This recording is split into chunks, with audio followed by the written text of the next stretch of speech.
Bioteknologi. Vivi sedang membantu ibu menyiapkan makan siang. Ada tempe goreng dan semur ayam kesukaan Vivi. Ibu bilang tempe dan kecap untuk semur terbuat dari bahan yang sama, yaitu kacang kedelai. Ibu juga sudah menyiapkan buah semangka tanpa biji sebagai hidangan penutup. Vivi jadi penasaran, kenapa kacang kedelai bisa berubah menjadi tempe atau kecap ya?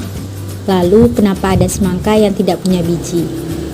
Ya, semua itu karena adanya bioteknologi.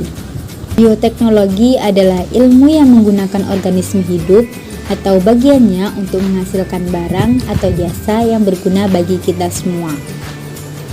Proses pembuatan tempe dan kecap menggunakan prinsip bioteknologi konvensional, sedangkan pembuatan semangka tanpa biji menggunakan prinsip bioteknologi modern.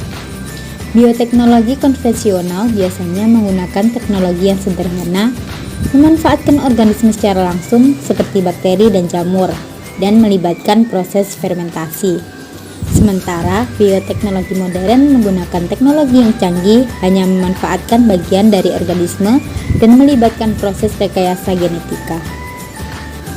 Dalam video pewarisan sifat makhluk hidup berikut, kamu sudah mempelajari tentang gen yang berperan mengatur dan mewariskan suatu sifat dari makhluk hidup. Nah, dalam rekayasa genetika, gen yang sifatnya merugikan akan dipotong atau dihilangkan, sedangkan gen yang sifatnya menguntungkan akan disisipkan atau ditambahkan. Bioteknologi biasanya dipakai dalam berbagai bidang loh, misalnya bidang pangan, pertanian, peternakan, kesehatan, lingkungan, sampai energi. Dalam bidang pangan, bioteknologi dapat menciptakan jenis makanan baru atau menambah nilai gizi pada makanan. Tempe dan kecap menggunakan ragi jamur dari jenis yang berbeda. Jamur akan mengubah protein pada kacang kedelai menjadi asam amino yang lebih mudah dicerna oleh tubuh.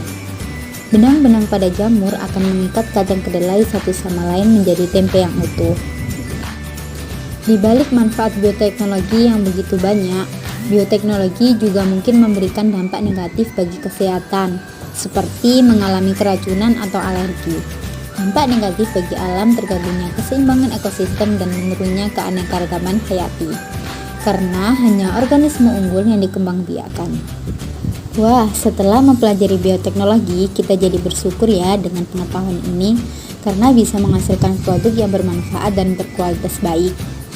Namun, bioteknologi harus digunakan secara bijak agar keseimbangan ekosistem dan keanekaragaman hayati tetap terjaga dengan baik.